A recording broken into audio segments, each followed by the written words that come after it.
The check engine light flickered like a tired Christmas ornament on Emma Reynolds' dashboard, illuminating the coffee stains and fast food wrappers scattered across the passenger seat.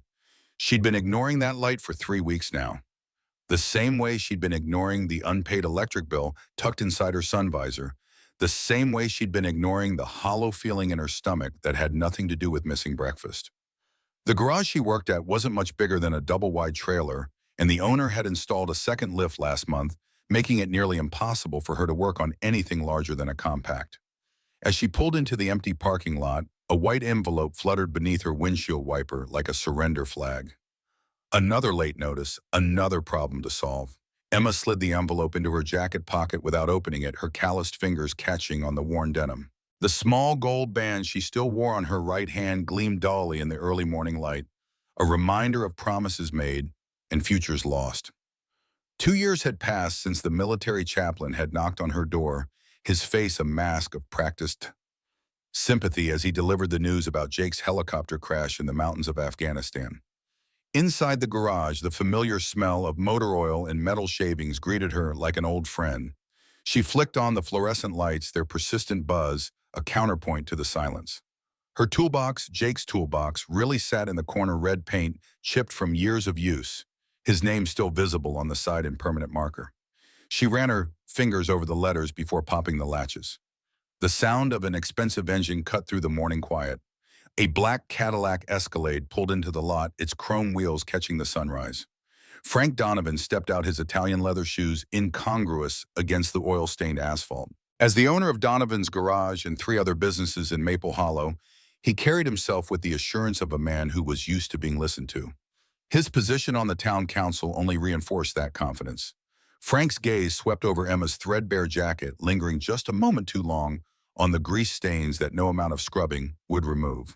A client called yesterday, said you didn't finish the transmission work on his Chevy. The corner of his mouth twitched almost a smile, but not quite. That's the 3rd complaint this month. Emma's spine stiffened. I stayed 2 hours after closing to finish that transmission.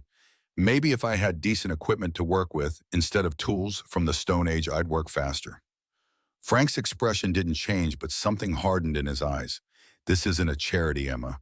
I've got a business to run. I'm cutting your hours back to part-time until you can prove you're worth full-time pay. He turned away before she could respond, the conversation clearly over in his mind. Emma's retort died in her throat, replaced by cold calculation. Part-time meant half her already meager paycheck, half her already insufficient income. With rent due in 10 days and Noah's school fees coming up, the math didn't work, no matter how she arranged the numbers. The envelope in her pocket seemed to grow heavier. She pulled it out, tearing it open with trembling fingers. The landlord's message was brief but clear.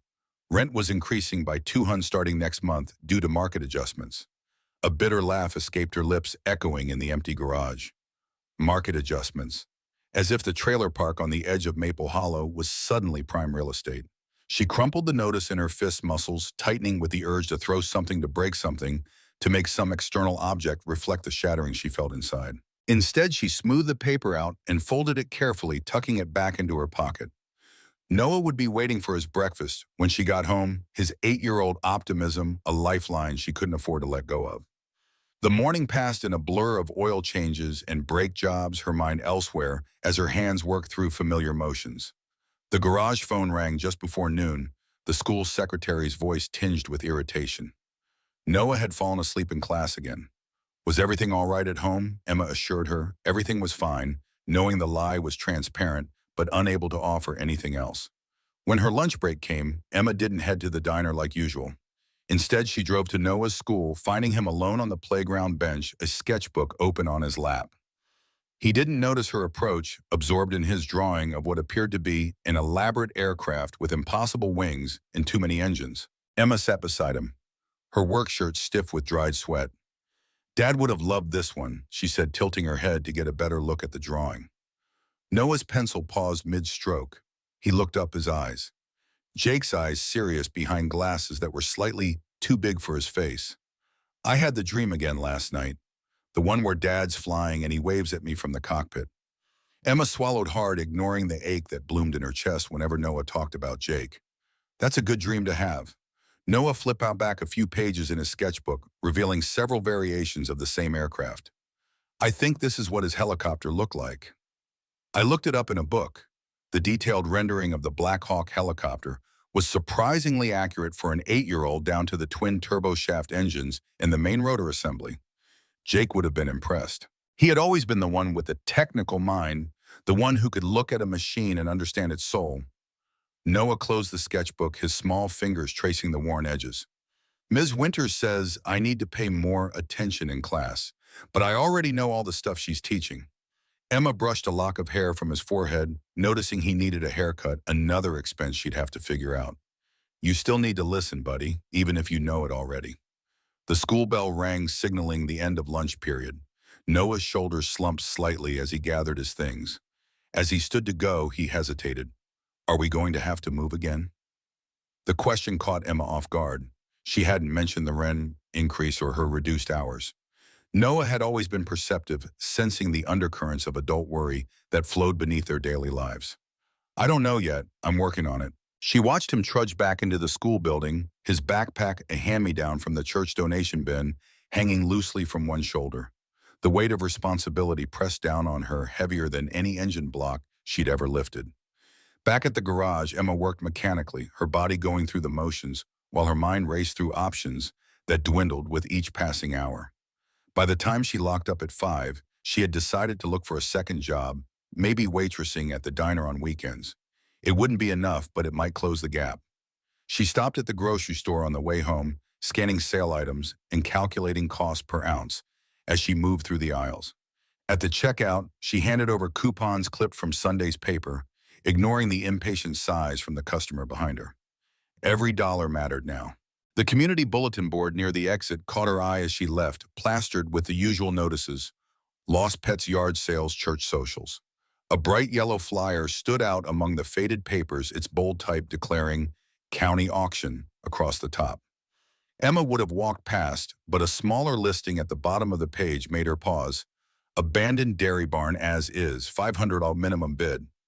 She stood there, grocery bags cutting into her palms, staring at the flyer, as though it might transform into something else if she looked hard enough. $500 was her entire savings, the emergency fund she'd been building penny by penny since Jake's death. Using it would leave them with no safety net, no buffer against disaster. But the image of the barn stuck in her mind as she drove home through dinner and into the evening as she helped Noah with his homework. A space of her own where she could work on cars without Frank Donovan looking over her shoulder. A place where she could potentially make enough money to support herself and Noah. That night, after Noah had fallen asleep, his model planes hanging from the ceiling on fishing line, casting airplane-shaped shadows across the room, Emma dreamed of knocking sounds coming from beneath the floorboards. A man in a military uniform stood beside Noah's bed, his face in shadow, his hand resting protectively on the boy's shoulder. Emma tried to call out, but no sound emerged. The knocking grew louder, more insistent, until she jolted awake, heart-racing, sheets damp with sweat. The next morning, she called the number on the auction flyer, arranging to view the barn that afternoon during her lunch break. The county clerk sounded surprised that anyone was interested, warning her that the property had been abandoned for decades and was being sold for back taxes. Emma thanked him for his concern and hung up, a strange determination taking root inside her. The barn stood a mile outside town, down a rutted dirt road that tested the limits of her aging Honda suspension. As Emma pulled up, her first thought was that the clerk had been understating the problem. The structure listed dramatically to one side as though caught in mid-collapse. The roof sagged in several places, and what had once been red paint had weathered to a patchy pink. The large sliding door hung partially open, revealing a cavernous darkness within. Emma sat in her car for several minutes, the engine ticking as it cooled doubt creeping in to replace her initial confidence. This wasn't a fixer-upper. It was a teardown. She was about to start the car and leave when movement caught her eye, a sparrow darting through a broken window, disappearing into the shadows. Somehow that small sign of life made her reach for the door handle instead of the ignition. The interior of the barn smelled of old hay and dust, with undertones of something metallic that reminded her of the garage. Shafts of sunlight broke through holes in the roof, creating pools of light on the concrete floor. The space was enormous, easily 4 times the size of Donovan's garage, with old wooden stalls lining one wall and a hayloft above. Emma moved carefully, testing each step before committing her weight. Her mechanic's eye assessed the structure as she went, noting the solid foundation despite the cosmetic damage. The main support beams appeared intact, the concrete floor cracked but stable. With her knowledge of engines and basic construction skills learned from Jake and her father before him, she could see past the current state to the potential beneath. A series of numbers caught her attention, carved into one of the main beams. They looked military, a sequence that reminded her of serial numbers on aircraft parts. Emma ran her fingers over the etched digits, wondering about their significance. She left the barn with more questions than answers, but also with a sense of possibility that had been absent for too long. At the county administration building, she picked up the auction paperwork, reading the fine print carefully. The barn came with 2 acres of land, no utilities currently connected, zoned for agricultural or light commercial use. The auction was scheduled for Friday, 3 days away. When Emma returned to work, Frank was waiting, his expression thunderous. Mrs. Peterson called.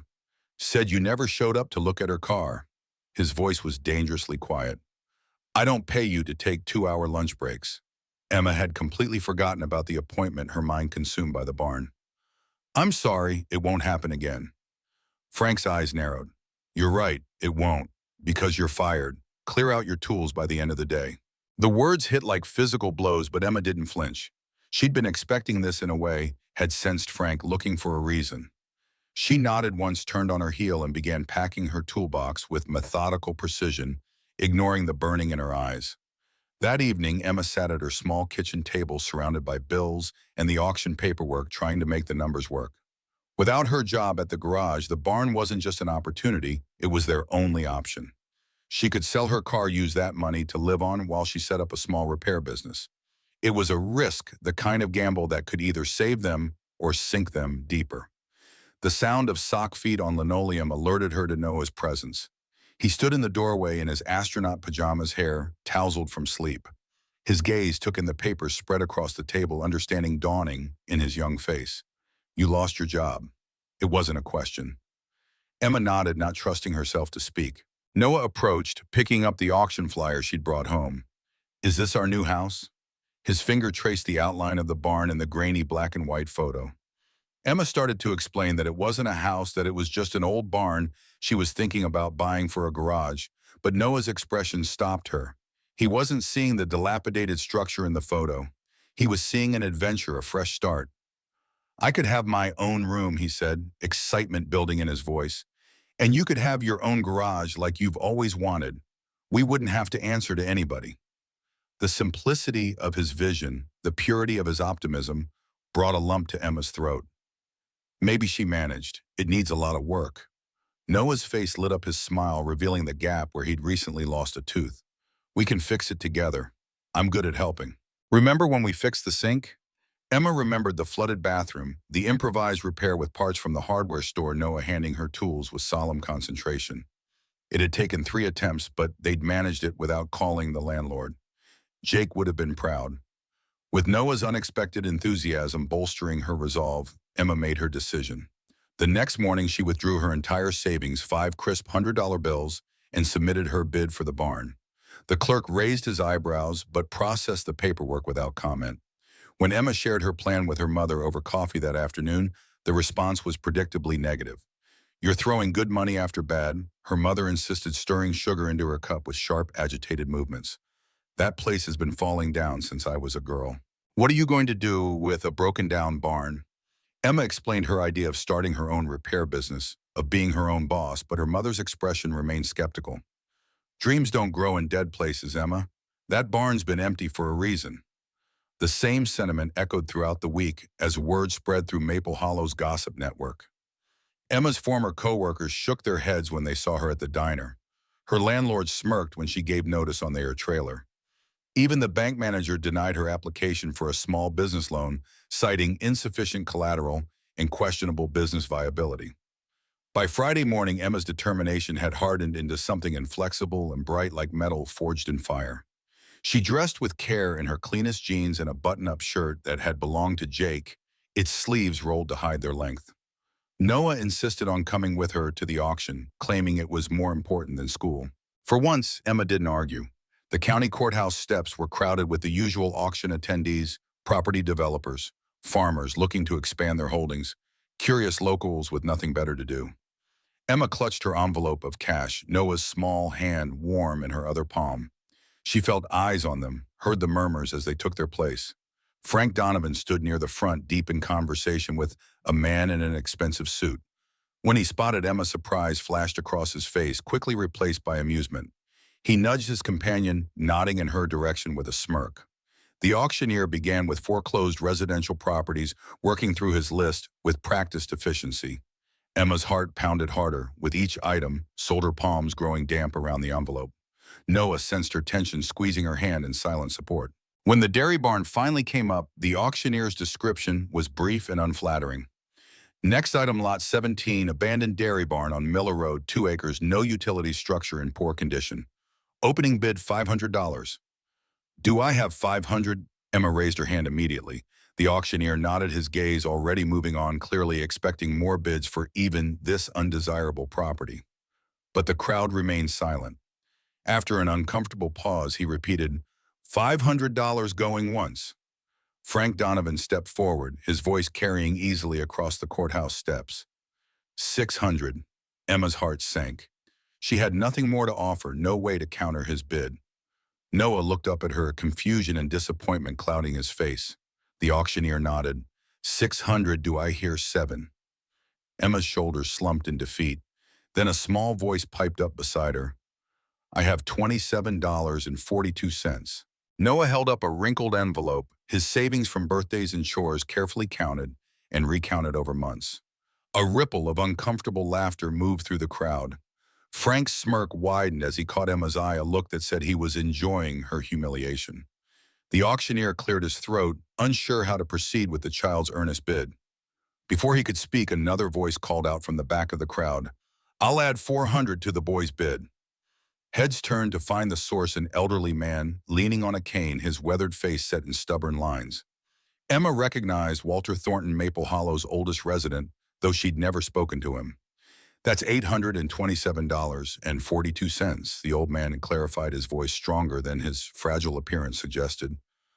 For the Reynolds girl and her boy, Frank Donovan's amusement faded, replaced by calculation. After a moment, he shook his head slightly and stepped back, evidently deciding the decrepit barn wasn't worth pursuing if someone else was interested. The auctioneer, relieved to move things along quickly, called out $827.42, going once, going twice. Sold to the young lady and gentleman with the assistance of Mr. Thornton. In a daze, Emma completed the transaction, signing paperwork and handing over her $500, while Mr. Thornton contributed the difference. When she tried to thank him, he waved her off. Jake's father pulled my truck out of Miller Creek during the flood of '82. I'm just settling an old debt. Before she could respond, he pressed a heavy iron key into her palm, its teeth worn smooth with age. The barn's been waiting for someone who sees beyond what it is to what it could be. He turned and walked away, leaning heavily on his cane, leaving Emma staring after him with the key warming in her hand. Noah bounced on his toes, barely containing his excitement. We did it. We got our barn. The drive to their new property felt surreal. Emma kept glancing at the deed in her lap, half expecting it to vanish like a mirage. Noah chattered nonstop from the passenger seat, his imagination running wild with plans for his headquarters in the hayloft and how they could hang his model airplanes from the rafters. They pulled up to the barn just as the afternoon sun broke through the clouds, illuminating the structure in a golden light that somehow made it look less decrepit than it had days before. This is it, Emma said, more to herself than to Noah. Our fresh start. The next few weeks passed in a blur of activity. Emma gave notice at their trailer park, securing a small camper from the church charity program that they could live in temporarily while making the barn habitable. Every morning she scanned job listings while applying for business permits. Every afternoon was spent at the barn clearing debris and assessing what could be salvaged. Noah threw himself into the work with enthusiasm that belied his age, wielding a broom almost as tall as himself to sweep decades of dust from the concrete floor. He appointed himself official explorer, mapping every corner of the barn and declaring the intact portion of the hayloft his domain. The physical labor was therapeutic for Emma. Each cleared space and repaired board, a small victory against the chaos of their circumstances. Her knowledge of mechanics translated surprisingly well to basic carpentry and repairs. She approached the barn like an engine rebuild, identifying what was broken, what could be fixed, and what needed to be replaced entirely.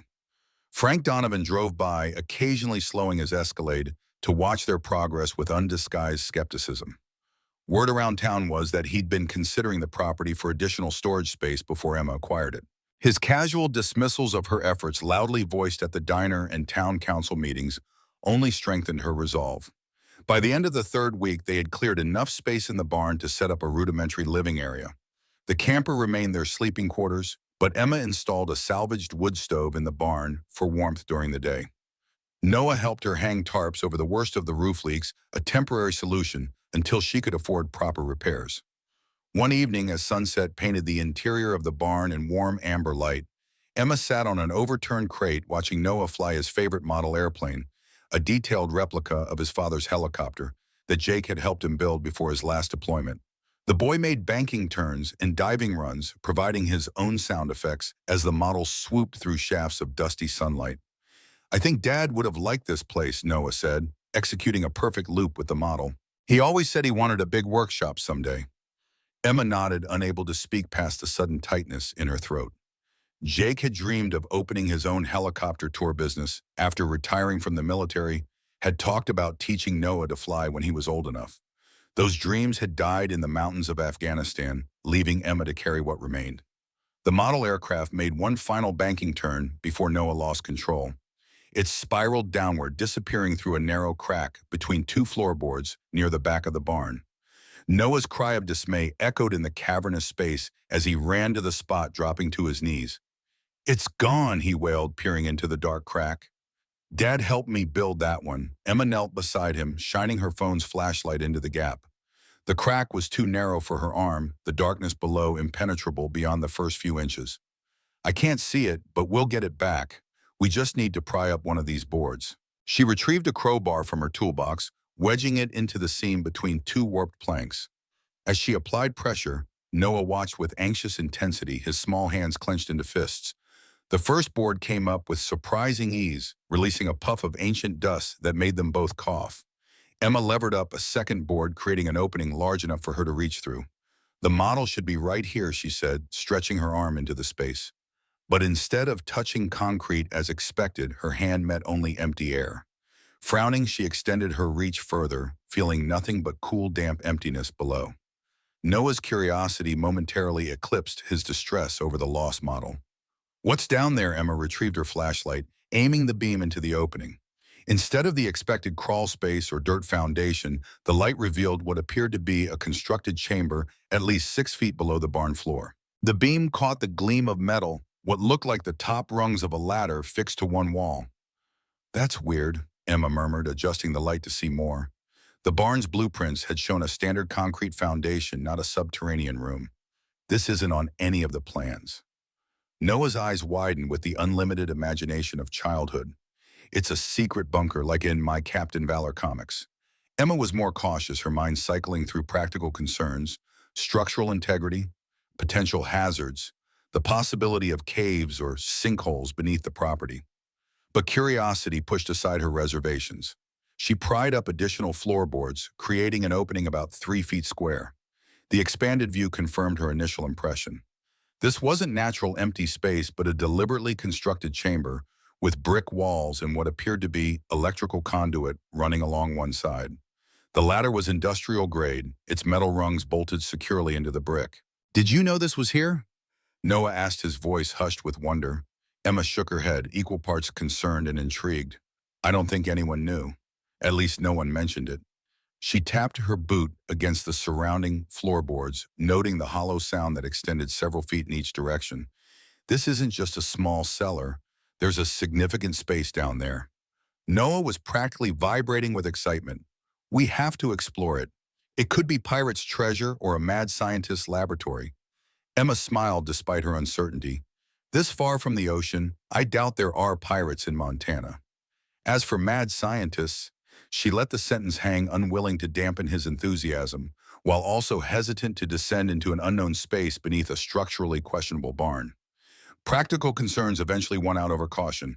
If there was a major void beneath the foundation, she needed to know before investing more time and money into repairs. And if it was a properly constructed room, it might actually add value to the property. "Let me check it out first," she told Noah, who was already reaching for the ladder. "Then if it's safe, you can come down." Emma counted the rungs as she descended 27 in total, bringing her to a solid concrete floor. The air was noticeably cooler below ground, carrying a metallic tang that reminded her of the garage. She swept her flashlight across the space, its beam cutting through darknesses that felt thick with age. She stood in a tunnel roughly 8 feet high and 6 feet wide, its brick walls curved into an arch overhead. The construction was solid and intentional, not a makeshift shelter or root cellar. Metal pipes ran along one wall, and the remnants of an electrical system, ancient knob and tube wiring, snaked across the ceiling. Emma moved forward cautiously, her footsteps echoing in the confined space. The tunnel extended beyond the reach of her flashlight, bending slightly to the left. On the wall near the ladder, black stenciled letters stood out against the brick: "No exit without command." The military-style lettering sent a shiver down Emma's spine. This wasn't a farmer's storage cellar or a Prohibition-era hideaway. This had been built for something more official, more deliberate. Mom Noah's voice floated down from above, impatience evident in his tone. "What do you see? Is it treasure?" Emma hesitated, torn between maternal caution and the truth. "It's a tunnel," she called back, like something the military might have built. She didn't mention the uneasy feeling settling in her stomach, the sense of intruding on something long forgotten, but still somehow present. Noah's response was immediate and predictable. "I'm coming down." Before Emma could object, she heard the creak of the ladder as Noah began his descent. "Stay close to me," she instructed, knowing better than to fight this particular battle. "And don't touch anything yet." Noah reached the bottom, his eyes wide behind his glasses as he took in their surroundings.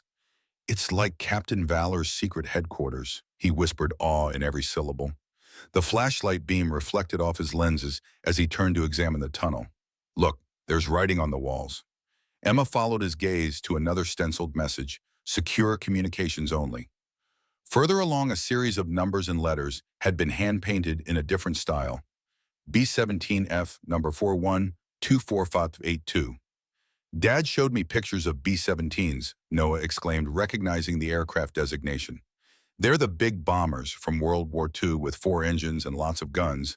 He proceeded to rattle off specifications and armaments with the encyclopedic recall of a child fixated on a particular interest. Emma listened with half an ear, her attention caught by something else. The tunnel was widening, opening into what appeared to be a room just beyond the bend. She took Noah's hand, her grip perhaps tighter than necessary. "Stay with me, buddy." They rounded the corner together, Emma's flashlight illuminating a space about 12 feet square. Unlike the austere tunnel, this room showed signs of habitation. A metal-framed cot stood against one wall, its thin mattress disintegrated into dust and springs. A small desk and chair occupied the corner, papers long since turned to fragile yellow fragments. A military-style footlocker sat at the foot of the cot, its green paint faded but still visible. But what caught Emma's attention was the faded insignia stenciled on the locker: U.S. Army Air Forces 1943, with a name stenciled beneath Mitchell J.L. Noah spotted his lost model airplane near the desk, somehow having fallen through the floorboards and slid down the sloped tunnel floor. He released Emma's hand to retrieve it, checking for damage. As he turned to show her that it was intact, his movement disturbed decades of settled dust, causing a stack of what appeared to be old magazines to slide from the desk. Something fluttered from between the brittle pages, a black and white photograph that drifted to the concrete floor like a leaf. Emma bent to pick it up, handling the fragile paper with care. The image showed a young man in a flight suit standing proudly beside the nose of a B-17 bomber. His arm was around a young woman, her hair styled in the distinctive victory rolls of the 1940s. Both were smiling, their happiness preserved across decades. Emma carefully turned the photograph over. Faded handwriting on the back read, "Eleanor and me before I left London, June 43. Keep this safe until I return." Noah peered at the photo in Emma's hand. "Are those the people who lived down here?" Emma's mind was racing, connecting the military markings, the tunnel construction, the date on the locker. "Not lived exactly. I think this was some kind of..." She searched for words a child would understand. "Secret military place during World War II." And I think this man she tapped, the pilot in the photo, was hiding here for some reason. Noah's eyes widened. Like a maybe Emma admitted, or a pilot who needed to hide. She gently placed the photo on the desk and moved to the footlocker. The metal hasp was rusted but intact with no lock securing it. After a moment's hesitation, she lifted the lid. The contents were better preserved than she had expected, protected from moisture by the tight seal of the lid. On top lay a neatly folded uniform jacket, the fabric still holding its olive drab color despite its age. Beneath were stacks of letters tied with twine, a leather-bound journal, and what appeared to be technical manuals for aircraft systems. Emma lifted one bundle of letters, noting that they were addressed to "My dearest Eleanor," in a precise slanting hand. The paper was fragile, the ink faded but legible. She unfolded the top letter carefully, mindful of Noah watching beside her. "My dearest Eleanor," it began. "The snow's fallen hard this week, but I'm warm. Not from blankets, but from the thought of you. They tell me I must remain here another month at least until they're certain my identity wasn't compromised during the incident over Belgium. Some days I think I'll go mad from the waiting, but then I remember your voice telling me that patience is just courage, stretched over time." Maori folded the letter gently, a strange emotion tightening her chest. These weren't military dispatches or official reports. They were love letters written from this underground chamber by a man separated from the woman he loved, a man who had gone missing in action, according to the stenciling on his locker, a man whose story had been buried beneath their barn for over 80 years. Noah tugged at her sleeve, his voice hushed with the intuitive respect children sometimes show. For moments they sense are important but don't fully understand. "Who's Eleanor and who's J.L. Mitchell?" Emma looked around the room, seeing it now, not as an intriguing discovery, but as a time capsule of someone's life interrupted. "James L. Mitchell, I think. A pilot in World War II. And Eleanor was the woman he loved." Noah considered this, his young face solemn in the flashlight's beam. "Why was he hiding in our barn? That's what we need to find out." Emma said, her curiosity now fully engaged. She carefully returned the letters to the footlocker, closing the lid to protect the contents from further exposure. "We should go back, up, get better lights. We need to document everything properly before we move anything else." As they climbed the ladder back to the main floor of the barn, Emma's mind was already racing ahead. This wasn't just a historical curiosity, it was a real connection to the past, a story that had been waiting decades to be discovered. And somehow, despite all odds, it had been she and Noah who had found it. The late afternoon sun slanted through the barn's broken windows as they emerged from the tunnel, casting long shadows across the dusty floor. Emma secured the opening with a tarp weighted down by cinder blocks, a temporary measure, to protect the chamber below until they could return with proper equipment. Noah was uncharacteristically quiet as they walked to the camper for dinner, his usual boundless energy tempered by the weight of their discovery. Only when they were sitting at their small folding table, eating sandwiches by the light of a battery-powered lantern, did he speak. "I think we were supposed to find him," he said, with the simple certainty of childhood. "The pilot, I mean. That's why we had to buy this barn, so we could tell his story." Emma studied her son's face, seeing in it not just Jake's features, but his belief in purpose in the interconnectedness of events that had sometimes frustrated her with its simplicity. She had always been more pragmatic, focused on tangible problems and solutions. But in this moment, with the memory of that underground room still fresh, she could almost believe he was right. "It's a pretty amazing coincidence," she agreed. "Of all the places we could have ended up." Noah shook his head firmly. "Not coincidence. Dad led us here." Emma's throat tightened, but she didn't contradict him. Instead, she reached across the table to squeeze his hand. This child who could still find magic and meaning in an abandoned barn, in a forgotten tunnel, who could see connections where she saw only chance. That night, as Noah slept in the camper's narrow bunk, Emma sat outside beneath a vast Montana sky, brilliant with stars. The barn loomed as a dark silhouette against the horizon, its broken outline somehow less forlorn than it had appeared weeks before. Within its walls and beneath its floors, a story waited to be uncovered, a story of war and separation, of love, preserved in ink and paper, of a man who had vanished from official records, but left traces of himself in the most unexpected of places. Emma pulled her jacket tighter against the evening chill, thinking of the path that had led them here. Jake's death, her firing the auction, Walter Thornton's unexpected intervention. Perhaps Noah was right and there was some invisible thread connecting these events, guiding them to this place at this time. Or perhaps life was simply a series of random occurrences that occasionally aligned in meaningful patterns. Either way, she had a barn to rebuild, a business to start, a son to raise. And now, unexpectedly, a mystery to solve and a story to uncover. For the first time since Jake's death, Emma felt something that had been absent from her life for too long, a sense of purpose beyond mere survival. She stood casting one last glance at the barn before heading back to the camper. Tomorrow would bring new challenges, new discoveries. But tonight, in this quiet moment under the stars, Emma Reynolds allowed herself to believe that perhaps dreams could grow in dead places after all. You just had to be willing to dig deep enough to find them. Emma woke before dawn, her mind already cycling through the discovery beneath the barn floor. The letters, the photograph, the military insignia, pieces of a puzzle she couldn't stop turning over in her thoughts. She dressed quietly in the dim confines of the camper, careful not to wake Noah, who had finally fallen asleep after hours of excited questions about their pilot. The morning air bit with early autumn crispness as Emma made her way to the barn, travel mug of coffee warming her palms. Stars still punctured the dark sky, the moon a thin crescent hanging low over the eastern horizon.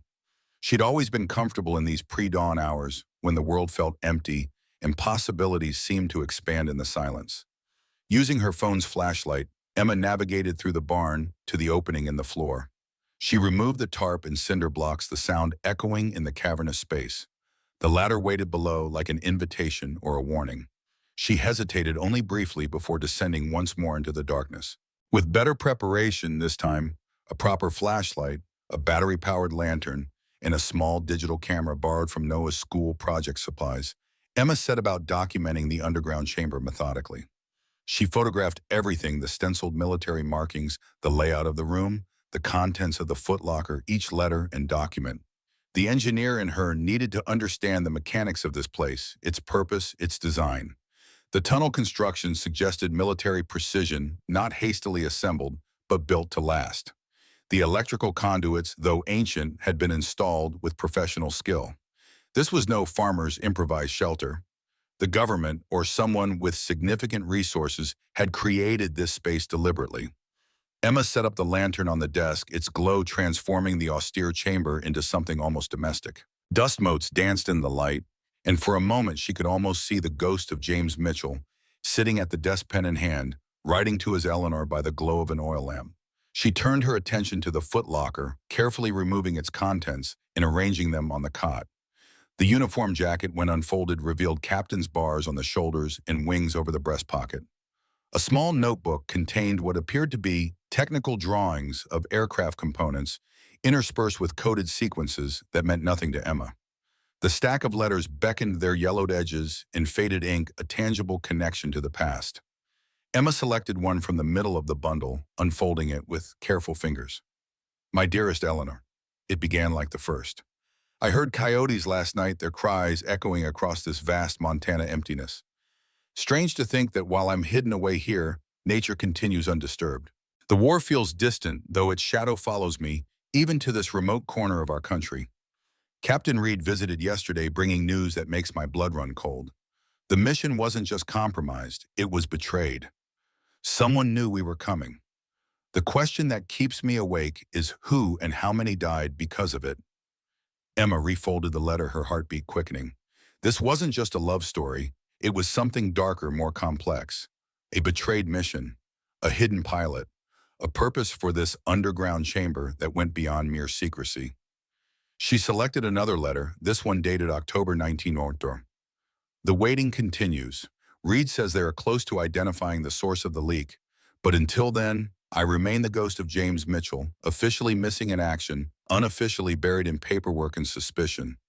I dream of flying again, of seeing your face, of walking down Main Street without looking over my shoulder. Some nights I hear the train passing mile from here, and I imagine myself on it, heading east, heading home to you. But duty chains me here as surely as any prison. The irony doesn't escape me. I survived being shot down only to be shot at by my own side if I tried to leave this hole in the ground." Emma checked the time, surprised to find nearly 2 hours had passed. Noah would be waking soon, expecting breakfast and bubbling with plans to continue their exploration.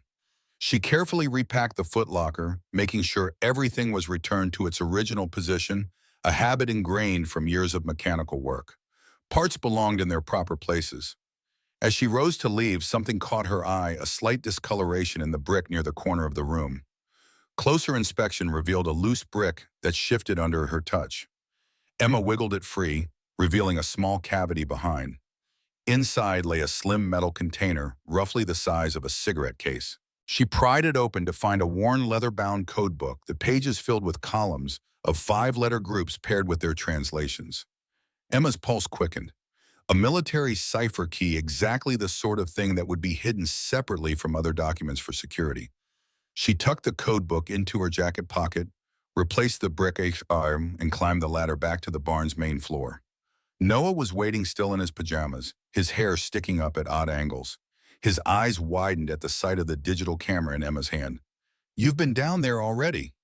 His tone balanced between accusation and excitement. Emma nodded, handing him the camera. "I was documenting everything before we disturb it more." Want to see? Noah scrolled through the photos with the focused intensity only an 8-year-old could bring to a task at 7 a.m. When he reached the images of the uniform jacket, he paused. He was like Dad, wasn't he? A pilot who didn't come home. The parallel struck Emma with physical force. She hadn't consciously made the connection, but Noah had gone straight to the heart of why this discovery affected her so deeply. James Mitchell had vanished from his loved ones' lives just as Jake had from theirs. But unlike Jake, whose helicopter crash had been confirmed by witnesses and physical evidence, James had seemingly disappeared into this underground chamber, his fate unrecorded by history.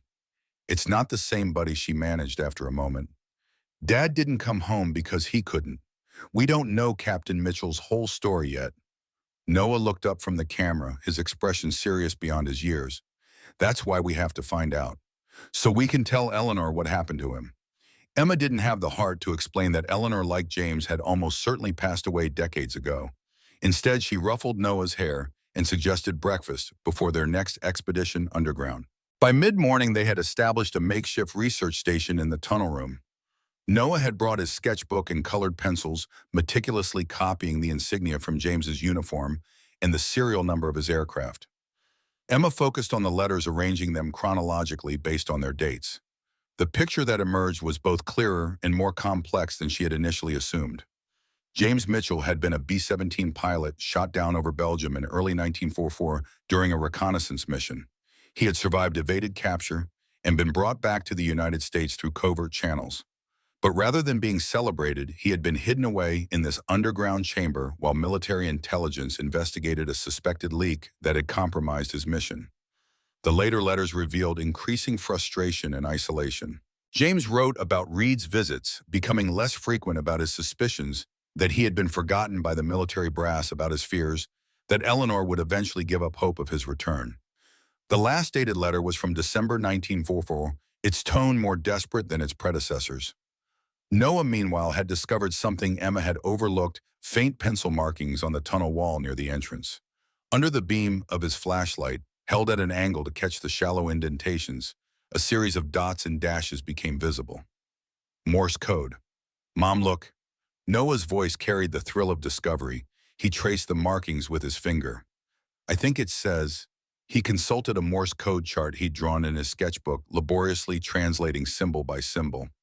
"Eagle, nest, coordinates." Emma examined the markings, impressed by Noah's attention to detail.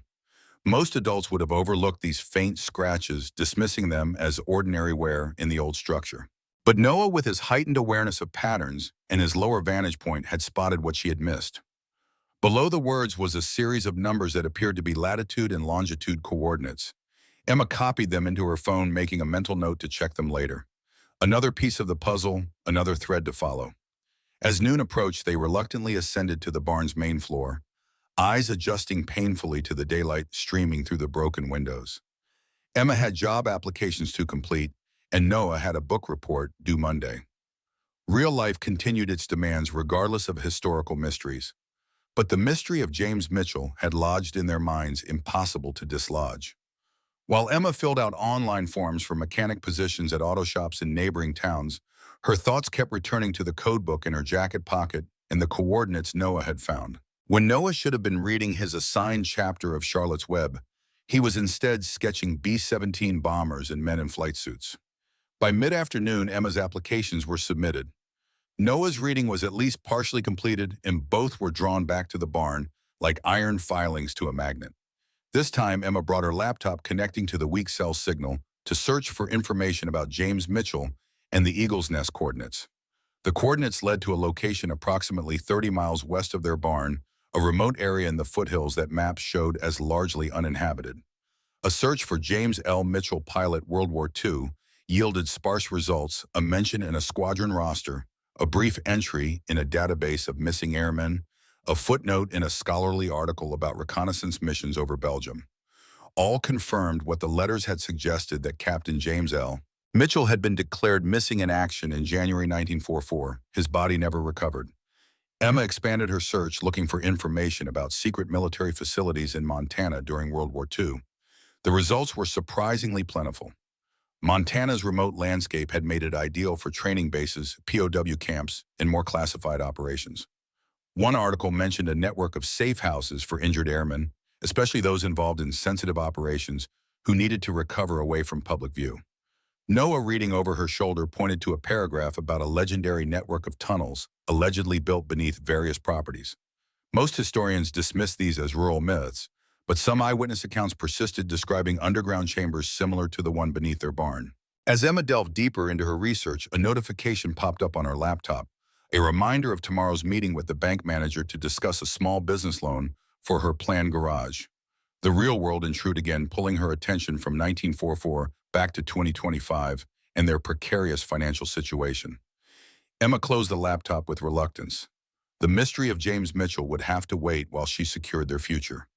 Noah protested, but eventually agreed when she promised they would visit Walter Thornton the next day to see if he knew anything about the barn's history. The following morning dawned clear, and cold frost silvering the barn roof and glittering on the overgrown fields surrounding the property. Emma, dressed in her best remaining clothes, dark jeans without frayed hems, a button-down shirt she'd ironed using the camper's tiny countertop, and Jake's old leather jacket, which still held a faint trace of his aftershave in its collar. Her meeting with the bank manager was at 10, giving them just enough time to visit Walter Thornton beforehand. The old man lived on the outskirts of Maple Hollow in a modest craftsman bungalow that had clearly been well maintained over decades. A flagpole in the front yard displayed the American flag, raised with military precision. The garden, though past its summer prime, showed evidence of careful tending. Walter answered the door himself, his tall frame bent with age but still commanding. He wore pressed khaki pants and a flannel shirt, his white hair neatly combed. Recognition sparked in his faded blue eyes at the sight of Emma and Noah on his porch. "The auction pair," he said, his voice stronger than his fragile appearance suggested. "Come to thank me properly, have you?" Emma shifted uncomfortably, suddenly aware of how much they owed this stranger. "We did want to thank you, but also, we found something in the barn, something I think you might know about." Walter's expression remained neutral, but something flickered in his eyes, caution perhaps, or old memories stirring. He stepped back from the door, inviting them inside with a gesture that managed to be both welcoming and reserved. The interior of the house reflected its owner's military background, everything in its place, surfaces, dusted corners squared away. Bookshelves lined the living room walls, filled with history volumes, technical manuals, and what appeared to be personal journals arranged by date. A glass display case held military medals and insignia, carefully mounted and labeled. Above the fireplace hung a large photograph of a B-29 bomber crew. Young men squinting in bright sunlight, arms slung over each other's shoulders.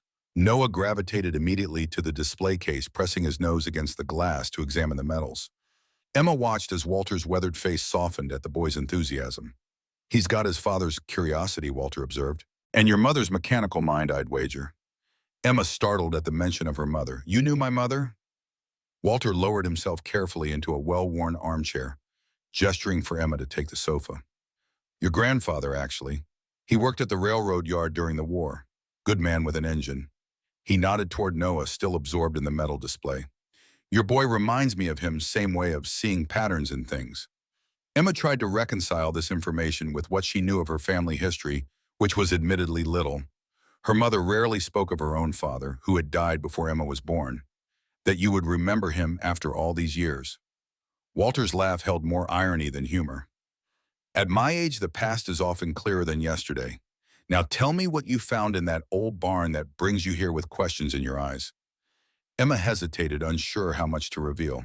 She settled for directness, pulling out her phone to show Walter the photos she'd taken of the underground chamber. We found a tunnel beneath the floorboards, and evidence that a Captain James Mitchell was hidden there during World War II. Walter's expression didn't change, but his hands, gnarled with arthritis, yet still strong, tightened on the arms of his chair. Noah chose that moment to join them, sitting cross-legged on the floor near Walter's feet, his attention now fully on the conversation.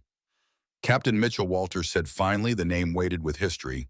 Haven't heard that name spoken aloud in this town for nearly 80 years.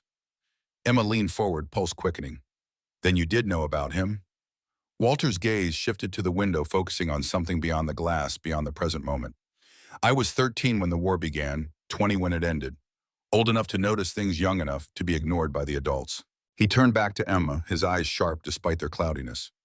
My father delivered milk to that barn before the dairy shut down. Said the new owner never came out, just left a note and cash in the box at the gate. Noah edged closer, drawn in by the story unfolding. What did the note say? A flicker of a smile touched Walter's lips at the boy's directness. Nothing of consequence. 2 quarts leave by east door. Same note every time. But one morning in '44, my father heard something strange from the back of the barn, coughing and music jazz playing on a radio. He didn't mention it to anyone but me, said some things were better left unquestioned during wartime.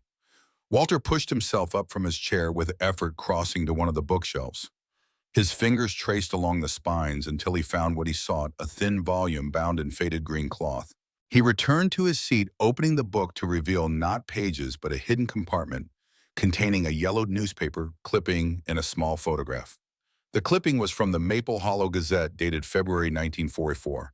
A small item on the back page noted unusual railroad activity. Residents report unscheduled train passing through town at 2:37 a.m. Tuesday. No lights, no whistle. Railroad officials declined comment, citing wartime security measures. The photograph showed the dairy barn from a distance, taken from what appeared to be the nearby hill. 2 military trucks were parked beside it, and men in uniform carried something from the barn to the vehicles. My father took this, Walter explained. Wasn't supposed to, of course. Could have been arrested for it during the war. He paused, studying Emma's face. Your barn was part of something bigger, a network of safe houses and transit points for military personnel involved in sensitive operations. Not the kind of thing that made it into official records. Noah's eyes widened. So Captain Mitchell was a spy? Walter's expression softened at the boy's enthusiasm. Not exactly. He was a pilot whose plane was shot down over enemy territory. The official story was that he didn't survive. The truth was more complicated. Walter went on to explain what he knew, pieced together from overheard conversations, observations, and later research. James Mitchell had been flying the reconnaissance missions, photographing German installations. On his final mission, his B-17 had been shot down despite flying a route that should have been safe from anti-aircraft fire. He and his navigator had survived, evaded capture, and been smuggled out through the resistance network. But when they returned to England, Mitchell had been whisked away instead of debriefed through normal channels. His navigator had died in what was officially recorded as a training accident 2 days later. Mitchell himself had been quietly transported back to the United States and hidden while intelligence officers investigated the possibility that their reconnaissance routes had been compromised by someone with high-level access. The barn, purchased through military back channels and disguised as a dairy operation, had served as one of several secure locations where Mitchell was kept while the investigation proceeded. The tunnel system had been constructed specifically for this purpose, designed to hide personnel who officially didn't exist. And Eleanor, Emma asked. The woman in the photograph with him. Walter's face clouded. His fiancée. She was told he was missing in action, presumed dead. Military protocol, no exceptions even for love. Noah, who had been listening with rapt attention, frowned at this injustice. But that's not fair. She should have known he was alive. Walter regarded the boy with a mixture of amusement and sadness. War isn't fair, son, neither is love sometimes. Eleanor Winters was a code-breaker at Bletchley Park in England. Brilliant woman by all accounts. She would have understood the need for secrecy, even if she couldn't forgive it. Emma's attention snagged on the surname. Winters, like Michael Winters. Walter nodded. Her grandson, I believe. lives upstate New York way. Never married after Mitchell disappeared, devoted herself to mathematical research after the war. Died in the late 90s, if memory serves. The image of Eleanor young and smiling in the photograph with James, then spending decades alone, believing her fiancé had died in a distant war, twisted something in Emma's chest. A life derailed by secrets and duty. Had Eleanor ever suspected the truth? Had she felt James's absence like a phantom limb, the way Emma still sometimes reached across the bed for Jake in the middle of the night? But there was something else nagging at her mind, something that didn't fit the narrative. Mom. Noah's voice broke through her thoughts. If Captain Mitchell was in hiding, why did he write so many letters to Eleanor? He couldn't send them right. The question hung in the air, simple yet profound. Emma turned to Walter, whose weathered face revealed nothing. Noah's right. The letters we found were never mailed. They're still in the footlocker. So why write them at all? Walter's gaze shifted to the window again, to that distant point only he could see. Sometimes when a man is trapped between worlds, not dead but not allowed to live, words are the only freedom he has left. He might have written those letters knowing they'd never be sent, just to preserve his sanity, his sense of self. Emma wasn't satisfied with this explanation, philosophical as it was. It felt incomplete, like a mechanical diagnosis that explained the symptoms but not the underlying cause. There's more to it, isn't there?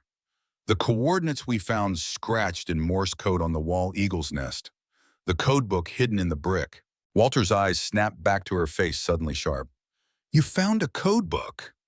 Emma hesitated, regretting her impulsive revelation. The old man's reaction suggested this was significant, perhaps more significant than she had realized. She nodded reluctantly, removing the small metal case from her jacket pocket and opening it to reveal the leather-bound book inside.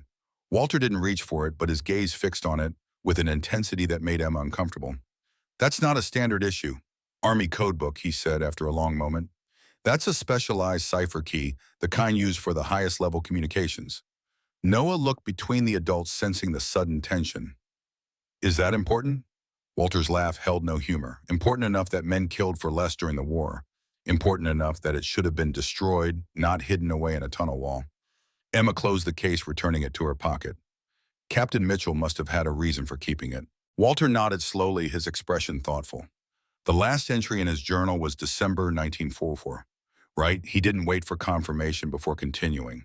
That aligns with what I remember. There was unusual activity that month.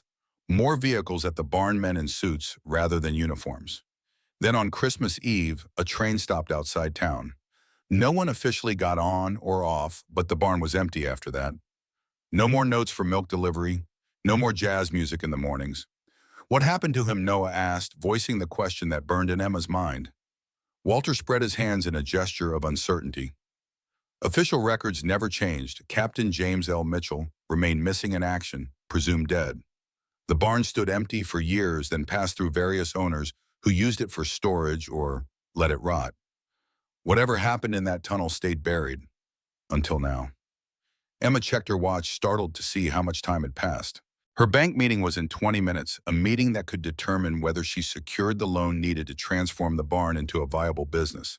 She stood reluctantly, thanking Walter for his time and information. As they reached the door, Walter called after them. About those coordinates, Eagle's Nest. I wouldn't go exploring there if I were you. Some wartime secrets are best left buried. His warning followed Emma like a shadow as she drove to the bank, Noah unusually quiet beside her. The mystery of James Mitchell had deepened rather than clarified, raising more questions than it answered. Why keep the code book? What were the Eagle's Nest coordinates, and what had ultimately happened to the pilot who had spent months writing letters that were never sent? The bank meeting was brief and disappointing. Despite Emma's detailed business plan and proven mechanical skills, the loan officer cited insufficient collateral and uncertain market conditions in his rejection. The subtext was clear: a single mother with no business history and a dilapidated barn did not inspire financial confidence. Emma maintained her composure until they reached the parking lot, then slammed her palm against the steering wheel in frustration. Noah watched silently from the passenger seat, his young face solemn. We don't need their stupid money anyway, he said after a moment with the fierce loyalty of a child. We'll figure it out ourselves. The simple faith in his voice steadied Emma, reminding her of all they had already overcome together. You're right, buddy. We've got this. They stopped for groceries on the way home, Emma mentally recalculating their budget now that the loan was off the table. They could stretch their remaining savings by doing more of the barn repairs themselves using salvaged materials where possible. She could pick up occasional mechanic work while establishing her business working on neighbors' vehicles at reduced rates to build a client base. At the grocery store, Noah disappeared down the cereal aisle while Emma compared prices on canned goods. When he returned, he was accompanied by a man in his late 40s wearing an expensive coat that marked him as not from Maple Hollow. Noah was chattering enthusiastically, showing the man something in his sketchbook. Emma tensed years of single motherhood, having instilled a wariness of strangers who took interest in her son. She approached quickly, grocery basket over her arm like a shield. Noah glanced up with a smile that eased her concern. "Mom, this is Mr. Peterson. He has a collection of World War II stuff, and he knows all about B-17s. The man extended his hand, his smile professionally pleasant. "Frank Peterson," he introduced himself. "Your son has quite the knowledge of historical aircraft. He showed me his drawings of the Flying Fortress, impressive detail for someone his age." Emma shook his hand automatically, noting the manicured nails and soft palm that had never turned a wrench or fixed an engine. Noah said, "You're interested in World War II history?" Peterson nodded, adjusting his designer glasses. "I'm something of a collector, military memorabilia, documents, that sort of thing. I have a small private museum." He turned to Noah with an indulgent smile. "I'd be happy to show it to you sometime if your mother approves." The offer seemed generous, but something in Peterson's manner set off warning bells in Emma's mind. The way his gaze kept drifting to Noah's sketchbook, the calculated casualness of his posture. "Thanks, but we're pretty busy with our renovation project," she said, placing a protective hand on Noah's shoulder. "Ah, yes, the old dairy barn," Peterson replied, confirming Emma's suspicion that this was not a random encounter. "Word travels fast in small towns. I understand you've been making some interesting discoveries there." Noah started to speak, but Emma squeezed his shoulder gently, a silent signal they had established years ago. "Just clearing out decades of junk," she said with a deliberately dismissive tone. "Nothing valuable if that's what you are asking." Peterson's smile didn't reach his eyes. "Historical value often goes unrecognized by the untrained eye. If you come across any wartime artifacts, I'd be happy to appraise them for you." He produced a business card from his coat pocket, offering it to Emma. His cardstock was heavy, the embossing expensive, Franklin Peterson Historical Acquisitions. "I'll keep that in mind," Emma said, accepting the card without enthusiasm. She steered Noah toward the checkout, feeling Peterson's gaze on their backs as they walked away. Once in the car, Emma turned to Noah with unusual seriousness. "What exactly did you tell that man about our barn?" Noah fidgeted with his seatbelt, suddenly interested in its mechanism. "Just that we found some cool old stuff from World War II, and I showed him my drawings of the B-17. He offered to buy one, but I said no." Emma's grip tightened on the steering wheel. "Noah, we need to be careful about who we tell about the tunnel and Captain Mitchell. Not everyone has good intentions." Noah's forehead creased in confusion. "But why would anyone care about old letters and pictures?" Emma thought about the code book in her pocket, about Walter's warning regarding the Eagle's Nest coordinates, about the mysteries still buried in their barn. "Because history has value to certain people," she explained. "And secrets. Secrets can be worth even more." The drive back to the barn was tense, Emma's mind racing with new concerns. If word of their discovery was already spreading, how long before others came asking questions? Frank Peterson seemed benign enough, a collector interested in acquisition. But what about less scrupulous individuals? And how had he known about their find so quickly? As they turned onto the dirt road leading to the barn, Emma noticed tire tracks that hadn't been there when they left that morning. Someone had driven up to the barn and back out while they were in town. She parked at a distance, instructing Noah to wait in the car while she investigated. The barn door was still closed, the padlock she'd installed intact. But as she circled the building, she found footprints in the soft earth beneath one of the broken windows. Someone had been peering inside, perhaps even entered. Emma returned to the car, her expression tight with concern. "Let's go visit our neighbors," she told Noah, turning the car back toward the main road. They needed allies in this situation, people who knew the area and its history. Walter Thornton had been helpful, but at 97, he wasn't in a position to provide practical assistance. Their nearest neighbors were the Hendersons, an elderly couple who ran a small horse boarding operation half a mile down the road. Emma had met them briefly after purchasing the barn, receiving a cautious welcome and an invitation to stop by anytime. Martha Henderson answered the door in mud-splattered jeans and a flannel shirt, her silver hair pulled back in a practical bun. Her weather-beaten face registered surprise at seeing Emma and Noah on her porch, but she invited them in with genuine warmth. The Henderson home was cozy and lived in, with practical furniture and walls covered in family photographs. Robert Henderson, tall and lean, despite his 70-plus years, was repairing a bridle at the kitchen table. He set aside his work to greet them, offering coffee and cookies with the easy hospitality of rural Montana. Emma explained their situation, the discovery beneath the barn, the encounter with Frank Peterson, the evidence of trespassing. As she spoke, she watched the Hendersons exchange glances that suggested they knew more than they were saying. When she finished, Martha sighed heavily, pushing a strand of hair behind her ear. That barn has always attracted rumor and speculation, she admitted. Robert and I have lived here 40 years, and even when we arrived, old-timers warned us to leave it be. Said it was government property, once though no records show that officially.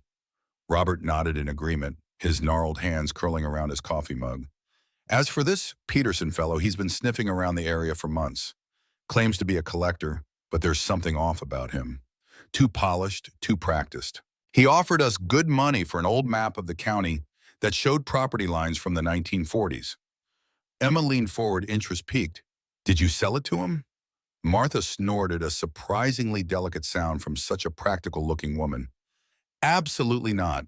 That map belonged to Robert's father. Family history isn't for sale. She glanced at her husband, something unspoken passing between them. Though if we had known he'd keep coming back, making offers, maybe we would have. Noah, who had been uncharacteristically quiet, suddenly perked up.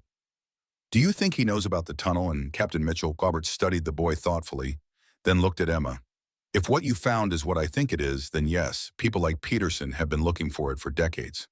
There were rumors after the war, whispers about secret military operations, documents that were supposed to be destroyed, but weren't men who officially died, but somehow left traces. Martha reached out to touch Emma's hand, her expression grave. Whatever you found in that barn, it might be best to turn it over to the proper authorities. Things from that era, they can still have consequences today. Emma thought about the code book in her pocket, about James's letters to Eleanor, about the coordinates to Eagle's Nest, whatever that was. The proper authorities seemed as nebulous a concept as the secrets themselves. Who exactly should she trust with this history? Robert seemed to read her hesitation. At the very least, document everything thoroughly before you decide what to do. Take photographs, make copies.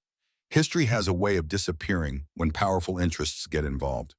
The conversation shifted to more practical matters, the Hendersons offering advice on barn repairs, recommendations for affordable building supplies, and warnings about the harsh Montana winter that was rapidly approaching. By the time Emma and Noah left, evening was settling over the landscape, painting the distant mountains in shades of purple and gold. As they drove the short distance back to their property, Noah spotted at first a black SUV parked on the side of the access road, partially concealed by overgrown bushes. Emma slowed, noting the rental plates and tinted windows. No sign of the driver or passengers.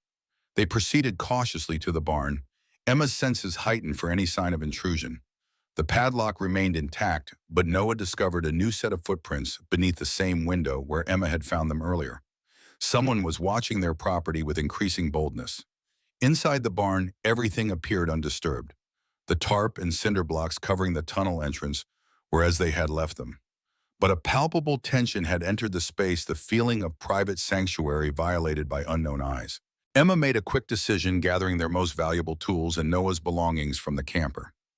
They would spend the night at a motel in town, returning in the morning when they could better assess the situation. Noah protested, reluctant to leave Captain Mitchell unguarded, but Emma was firm. Safety came first. As they packed overnight bags, Noah suddenly froze, staring at the open door of the camper. "Mom?" he whispered, pointing to the small folding table where Emma's laptop lay. "I closed that this morning. I always close it." Emma looked where he indicated, a chill running through her that had nothing to do with the evening air.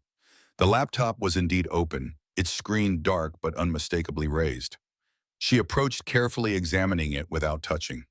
There were no obvious signs of tampering, but the certainty that someone had been in their living space settled like ice in her stomach.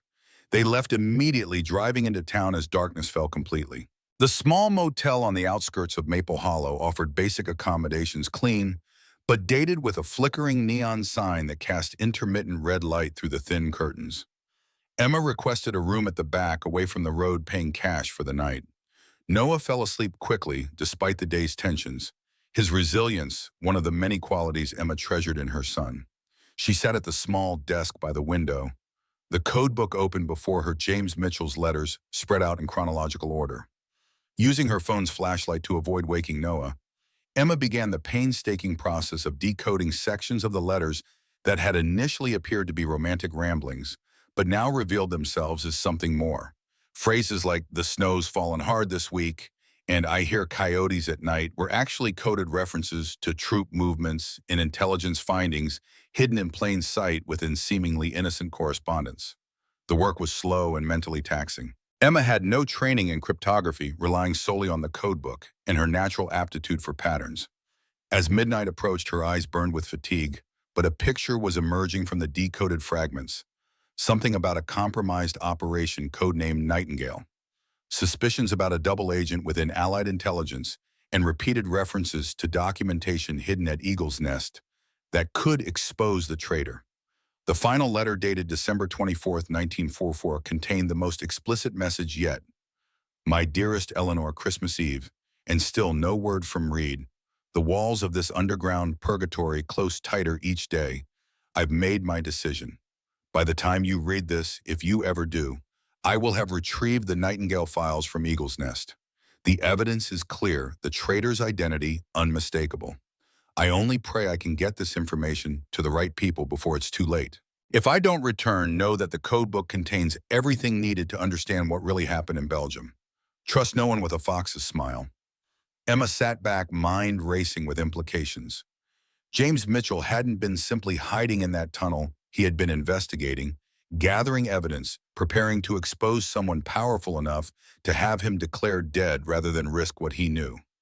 And the Eagle's Nest coordinates that Noah had found scratched into the tunnel wall, they must lead to whatever documentation James had been referring to, evidence apparently never recovered, still hidden somewhere in the Montana wilderness nearly 80 years later.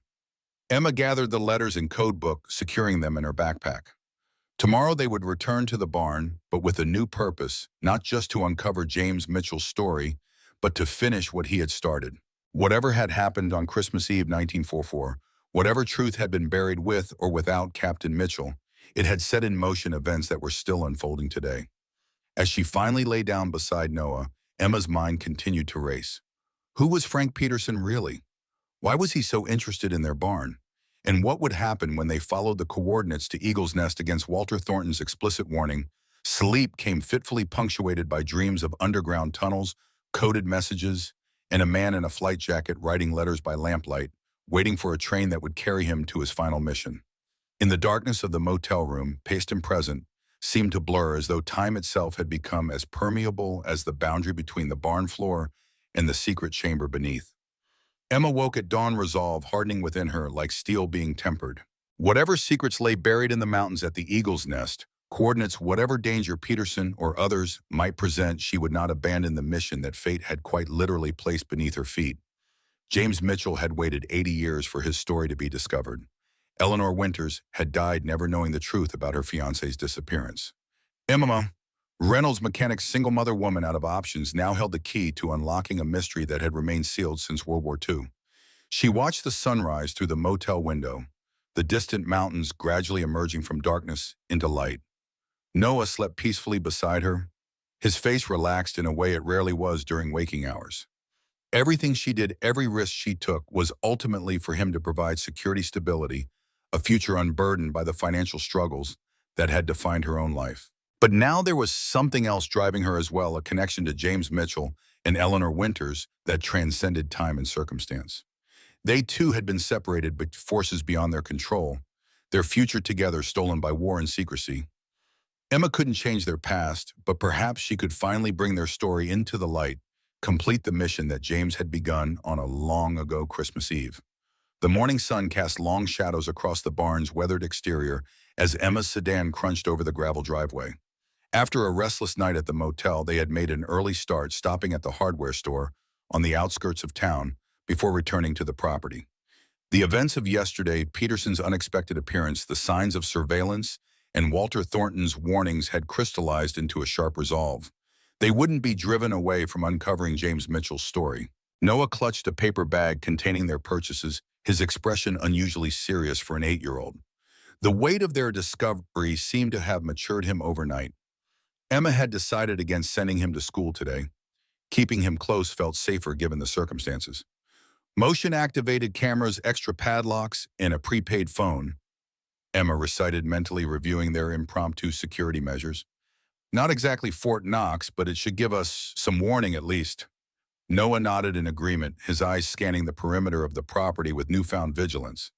Like a security perimeter in Captain Valor, the bad guys always trip the alarms. The drive back to the barn had taken them past Frank Donovan's sprawling Tudor-style house on the hill overlooking Maple Hollow. Emma had driven that road countless times while employed at his garage, each passing a reminder of the economic divide that defined the town. Today, something new caught her attention. A black SUV, identical to the one they'd spotted near their property, was parked in Donovan's circular driveway. Noah had twisted in his seat to keep the vehicle in view as they passed. Is that the same car from yesterday? Emma couldn't be certain. Rental SUVs tended to look alike, but the coincidence settled uneasily in her stomach. Donovan had shown unusual interest in the barn property before the auction, and his unexplained retreat when Walter Thornton had supported their bid had struck her as uncharacteristic. Now, in light of recent events, his behavior took on new significance. As they approached the barn entrance, Emma's instincts shifted to high alert. The padlock on the main door appeared undisturbed, but one of the broken windows had been cleared of remaining glass, creating a larger opening than before. Inside, muddy footprints traced a direct path to the tarp-covered tunnel entrance. "Someone's been here," she whispered, positioning herself between Noah and the barn. "Recently." Rather than immediately checking the tunnel, Emma directed Noah to help install the security cameras, first one overlooking the barn entrance, one covering the back approach, and a third inside focused on the tunnel opening. The cameras linked to an app on her phone, providing real-time monitoring and motion alerts. Only when these measures were in place did they remove the tarp and descend into the underground chamber. The beam of Emma's flashlight swept across the brick walls, illuminating the military stenciling that had so captivated them days earlier. The chamber appeared largely as they had left it, but subtle differences became apparent to Emma's observant eye. The footlocker had been opened and closed again, the desk chair positioned at a slightly different angle, and most telling, James's uniform jacket lay spread out on the cot rather than folded as they had left it. Noah crouched by the footlocker, examining its contents with a critical eye beyond his years. "Mom, I think some of the letters are missing. The bundle feels smaller." Emma knelt beside him, comparing the stack of letters to her mental image of their previous bulk. Noah was right, the bundle was noticeably thinner. Their unknown visitor had helped themselves to a portion of James Mitchell's correspondence. She felt violated by this intrusion, this theft of history that had been entrusted to them by circumstance. Why would someone take his letters? Noah's face clouded with indignation. They belonged to Captain Mitchell and Eleanor. The simple morality of childhood, a clear delineation between right and wrong that adulthood often blurred, struck Emma powerfully. She found herself envying Noah's certainty even as she worked to address his concerns. "We'll find them," she assured him, hoping she could keep this promise. "But first we need to see what else they might have taken and what they were looking for." A thorough inventory revealed that while some letters were indeed missing, the code book remained secure in Emma's backpack, which she had kept with her at the motel. The photograph of James and Eleanor was still on the desk, as were the technical manuals and journal. But the brick that had contained the codebook had been disturbed. Someone else knew about the hiding spot. Most concerning was the absence of the small metal box that had contained the codebook. Their visitor had found the hiding place, but missed the actual prize, which was now safely in Emma's possession. How long before they realized their error and returned? Noah examined the Morse code scratching on the wall that he had discovered earlier, running his fingers over the shallow indentations. "They didn't find this," he announced with satisfaction. "It's still here." Emma smiled at his pride in his discovery. The Eagle's Nest coordinates represented their next lead, and apparently one that their mysterious competitor had missed. She photographed the wall markings for documentation, then copied the numbers carefully onto a fresh page in Noah's sketchbook. As they worked to resecure the tunnel chamber, Emma's phone chimed with an alert from the security system. The camera covering the barn entrance showed Martha Henderson approaching on foot carrying what appeared to be a covered dish. Emma relaxed slightly but remained cautious as she and Noah returned to the main floor. Martha's weather-beaten face registered surprise at Emma's guarded demeanor, then understanding as she noticed the newly installed security camera above the door. "Had some trouble already, I see," she observed, extending the covered dish, a homemade casserole still warm from the oven. "Robert and I thought you might appreciate a hot meal, what with everything going on." Emma accepted the dish with genuine gratitude. Cooking facilities in the camper were limited, and with recent events, meal preparation had fallen to the bottom of her priority list. "Thanks, Martha, that's really thoughtful." Martha's keen eyes swept over the barn interior, noting the muddy footprints and Emma's obvious tension. "Word around town is that Frank Donovan's got a visitor staying with him, some fancy collector from back east who specializes in military history." Her tone conveyed significant skepticism about this purported expertise. The confirmation of Emma's suspicions regarding the connection between Peterson and Donovan sent a fresh wave of concern through her. If the town's wealthiest citizen was involved in whatever was happening, their position became even more precarious. Martha didn't wait for Emma to process this information. "Robert asked around about your Peterson fellow," she continued, her practical voice at odds with the gravity of her words. "Seems he's been linked to some questionable sales of historical artifacts items that disappeared from small museums or private collections, then reappeared on the international market at 10 times their insured value." Noah's eyes widened as he absorbed this information, his imagination clearly connecting Peterson to the villains in his comic books. Emma placed a protective hand on his shoulder. "Did Robert find out anything else about him?" "Only that he's got expensive tastes and connections in high places," Martha replied. "The kind of man who gets what he wants and doesn't much care how." She glanced at the security camera again. "You two being careful is smart, but if things get dicey, our spare room is always available, no questions asked." The offer touched Emma deeply. Since Jake's death, genuine support had been rare in her life. "We might take you up on that. Thank you, Martha." After Martha departed, extracting a promise from Emma to call if they needed anything, Emma and Noah secured the barn and retreated to the camper with the casserole. As they ate, Emma checked the security app every few minutes, hyper-aware of their vulnerability despite the new measures. "We should follow the coordinates," Noah said, suddenly breaking the silence. "To Eagle's Nest, before the bad guys figure out what they missed." Emma studied her son's face, noting the determination that reminded her so much of Jake. "It's not that simple, buddy. Those coordinates lead to a remote area in the mountains. We'd need proper equipment supplies, and it could be dangerous. Captain Mitchell went there on Christmas Eve." Noah countered his logic, simple but compelling. He thought it was worth the risk to find the evidence about the traitor. And now someone's stealing his letters and breaking into our barn. Don't you think that means the evidence is still important? Emma couldn't argue with his reasoning. Whatever James Mitchell had sought at Eagle's Nest might explain the current interest in their property and the tunnel beneath it. But the thought of taking Noah into potential danger made her stomach knot with anxiety. "Let me do some research first," she compromised. "We need to know what we're getting into." That evening after dinner, Emma and Noah sat together in the camper researching the Eagle's Nest coordinates on Emma's laptop. Using a detailed topographical map application, she pinpointed the location, a remote area in the foothills about 30 miles west of their property. The spot appeared to be uninhabited with no marked roads leading directly to it. Noah, who had been learning about navigation in his Wilderness Explorers group, studied the map with intense concentration. "It's near a ridge," he observed, tracing the contour lines with his finger. "And there's a stream right here." He tapped a blue line that curved near the coordinates.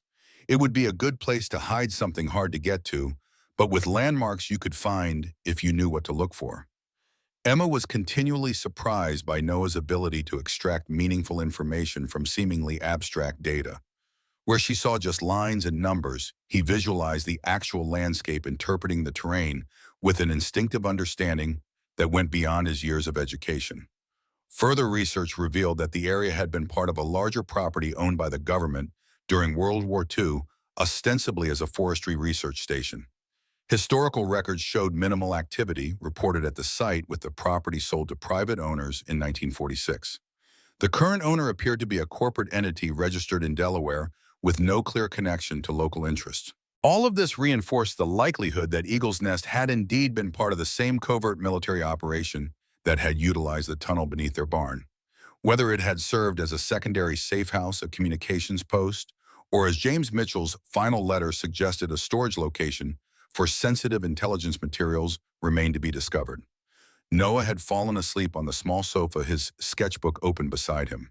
The page showed a detailed rendering of what he imagined Eagle's Nest might look like: a small cabin nestled against rocky outcroppings, with a hidden entrance similar to the tunnel beneath their barn. His imagination had filled in the blanks left by their limited information, creating a complete picture from fragmented clues. Emma gently removed the sketchbook from his grasp, tucking a blanket around his shoulders. In sleep, the resemblance to Jake was even more pronounced, the same stubborn set to his jaw, the same slight furrow between his brows. She brushed a lock of hair from his forehead, overwhelmed by the fierce protectiveness that motherhood had instilled in her. Was she risking too much by pursuing this historical mystery? The pragmatic part of her brain argued for caution, for securing the codebook and remaining letters with proper authorities, for focusing on rebuilding their lives rather than unraveling an 80-year-old puzzle. But another part, perhaps the part that had recognized something significant in that abandoned barn from the first moment, pushed her to continue to uncover the truth that James Mitchell had risked everything to preserve. Sleep eluded Emma that night, her thoughts circling between practical concerns and historical mysteries. The security app on her phone remained open beside her, its infrared image of the barn entrance, a grainy green reminder of unseen threats. Around 2 a.m., the motion sensor triggered briefly a deer passing through the property, its eyes glowing eerily in the night vision display. Emma watched until it moved out of frame, then continued her restless vigil.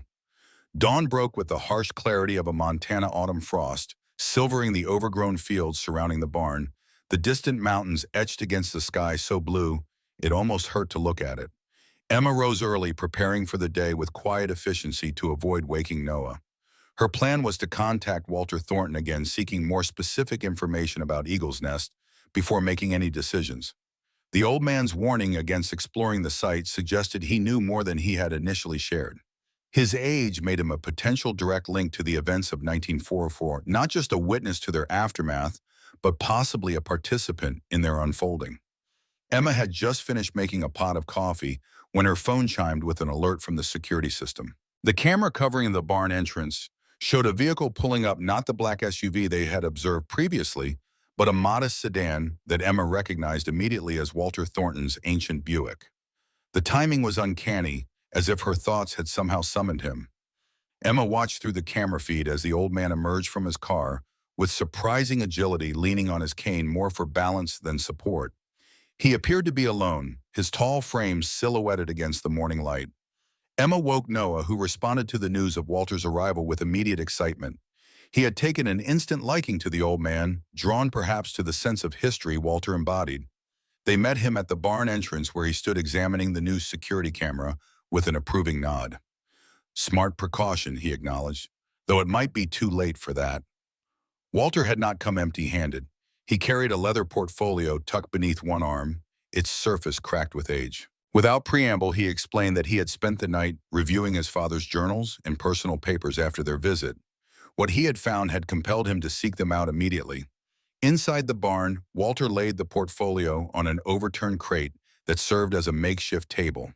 His gnarled fingers, marked by age spots and prominent veins, moved with deliberate precision as he extracted several documents: handwritten journal pages, a faded map, and a small stack of black and white photographs.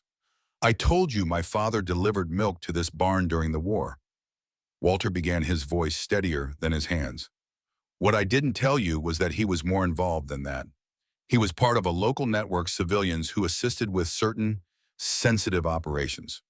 Voluntary service completely off the books. No recognition, no medals, just the knowledge they were helping win the war from right here in Montana." And the first photograph showed Walter's father, a tall man with the same lean build and determined expression as his son, standing beside a military truck. He wore civilian clothes but had an official-looking badge clipped to his jacket.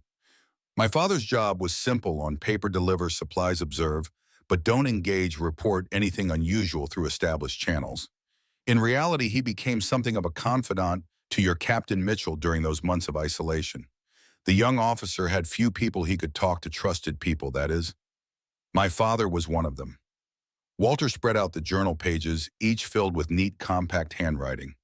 Emma scanned the entries, which were often frustratingly vague references to our guests' notations about weather conditions and supply deliveries, occasional mentions of communications received or dispatched. But between these cryptic entries were more personal observations about the pilot hidden beneath the barn. Our guest shows signs of strain today. Played the radio for him. Glenn Miller seems to lift his spirits. Brought extra coffee. He's been writing constantly letters he knows can't be sent. A man trapped between worlds. JM spoke of his fiancée today, brilliant mathematician working in England. Says she would have solved his puzzle in half the time it's taking him. Never seen a man's face change so completely as when he talks about her. Christmas Eve delivery completed as scheduled. Our guest was ready, papers in order. He seemed both relieved and apprehensive, a man heading toward something not just away from confinement. Godspeed to him. Emma looked up from the journal pages, meeting Walter's clouded blue gaze. Your father was there the night James Mitchell left. Walter nodded, removing his glasses to clean them with a handkerchief. The final entry in the journal is dated December 26, 1944. Eagle's Nest operation concluded. No further deliveries required. That's the last mention of either Mitchell or the location you're so interested in finding. Noah, who had been examining the faded map with intense concentration, suddenly straightened. There's something written here in really small letters. His finger pointed to a seemingly empty area of the map where the topographical lines indicated steep terrain. Walter leaned forward, replacing his glasses to peer at the spot Noah indicated. He showed no surprise at the discovery, only a grim satisfaction, as if Noah had passed some unspoken test. My father was cautious, never wrote down anything that might compromise security if the wrong people found his papers. But he left breadcrumbs for those who knew how to look. Under the bright beam of Emma's flashlight, the faint notation became visible. EN 122444 JM plus RT. The initials matched James Mitchell and presumably Walter's father, Robert Thornton. The date aligned with James's final departure from the barn. So your father took James Mitchell to Eagle's Nest that night, Emma said slowly, pieces falling into place. What happened there? Walter's weathered face grew somber. My father never spoke of it directly, not even in his private journals. But I was 13 then, curious and underfoot. I overheard things, saw his face when he returned home late that Christmas Eve. Something had gone very wrong. He extracted another document from his portfolio, a single page torn from a notebook, the handwriting more hurried than the careful journal entries. I found this tucked inside the back cover of his Bible after he passed. Never showed it to anyone before today. Emma accepted the fragile paper carefully. The brief account described Robert Thornton driving Mitchell to a remote cabin in the foothills on the night of December 24, 1944. Mitchell had insisted on retrieving documentation from Eagle's Nest before being transported to his next location, evidence he believed would expose the identity of a traitor within Allied intelligence. Robert had waited in the truck while Mitchell entered the cabin alone. After nearly an hour, gunshots had shattered the winter silence. Robert had rushed to the cabin to find it empty, with signs of a violent struggle and blood on the floor. Of Mitchell himself there was no trace, only a trail of footprints leading deeper into the woods, accompanied by a second set that had not been there when they arrived. Robert Thornton had reported the incident through his military contact, then been ordered to return home and speak of it to no one. The official record remained unchanged, Captain James L. Mitchell, missing in action since January 1944, presumed dead. Noah's eyes were wide as he absorbed this information. What about the evidence, he asked. Did Captain Mitchell find the Nightingale files? Walter's expression darkened. If he did, they disappeared with him that night. The military conducted a thorough search of the cabin and surrounding area in the following days, ostensibly as a training exercise. Whatever they found or didn't find was never disclosed. Emma ran her fingers over the code book in her pocket, a detail suddenly troubling her. Something doesn't add up. The code book was still hidden in the tunnel wall when we found it. If Mitchell took it to Eagle's Nest that night, how did it end up back here? Walter had no answer for this inconsistency. The timeline suggested that James should have had the code book with him at Eagle's Nest, yet they had found it hidden in the tunnel wall untouched for decades. Either James had left it behind deliberately, someone had returned it after his disappearance, or the sequence of events was more complex than they currently understood. Noah, ever the pragmatist, despite his youthful imagination, focused on the practical implications. We need to go to Eagle's Nest. Maybe whatever Captain Mitchell was looking for is still there. Walter's response was immediate and forceful. Absolutely not. That place has been trouble since 1940. People who ask questions about it tend to find themselves in difficult situations. What kind of situations? Emma pressed, struck by the vehemence of his warning. Walter hesitated, clearly weighing how much to reveal. In the 50s, a hiker stumbled across the old cabin ruins, started asking questions around town about its history. Week later, he lost his job at the mine. Month after that, his house burned down. He left town soon after. Walter's gaze was steady on Emma's face. Could be coincidence. Probably wasn't. But that was decades ago, Emma argued. Surely after all this time, 3 years ago, Walter interrupted. A graduate student from the State University came through researching classified military operations in Montana during the war. Had official credentials, university backing. She specifically asked about Eagle's Nest. 2 days later, her research grant was suddenly revoked. Her academic advisor disavowed knowledge of her project. She was dismissed from the program for academic misconduct. His voice hardened. Some secrets don't fade with time, Emma. Some only grow more dangerous. Their discussion was interrupted by the harsh chime of Emma's phone, another security alert. The camera covering the back approach to the barn showed a figure moving through the overgrown field, keeping low to the ground. The image quality was poor due to distance, but the approach was clearly deliberate, avoiding the more visible front entrance. Walter's reaction confirmed Emma's suspicion that this was no innocent trespasser. His weathered face hardened into lines of concern. "We need to leave," he said, his tone brooking no argument. "Now, through the side door." Emma hesitated, reluctant to abandon their property to an intruder. But Walter's urgency and the responsibility for Noah's safety overrode her instinct to stand her ground. She quickly gathered the most critical items: the codebook, James's remaining letters, Noah's sketchbook, and Walter's portfolio. They exited through a small side door, partially hidden by overgrown bushes, making their way quickly to Walter's Buick. Emma glanced back at the barn as they pulled away, catching a glimpse of movement near one of the broken windows, someone entering just as they were leaving. Walter drove with the focused concentration of a man half his age, taking a circuitous route back toward town that avoided main roads. His familiarity with these backways spoke to a lifetime spent in the area, navigating not just its physical landscape, but its social contours as well. He didn't take them to his home or back to the motel, but instead to a small cabin on the outskirts of town that Emma hadn't seen before.